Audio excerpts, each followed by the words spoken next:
catch big one. All right, we're out here on one of my favorite lakes.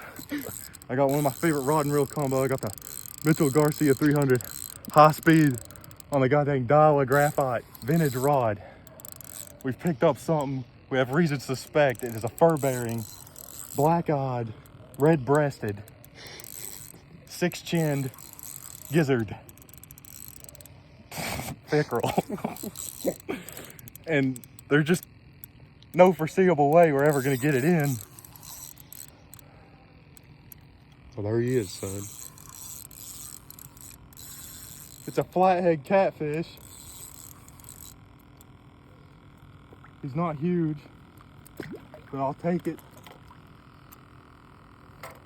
Hey, he's got some damn size to him.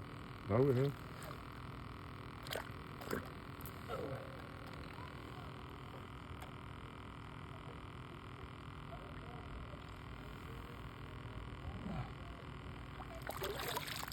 Hey!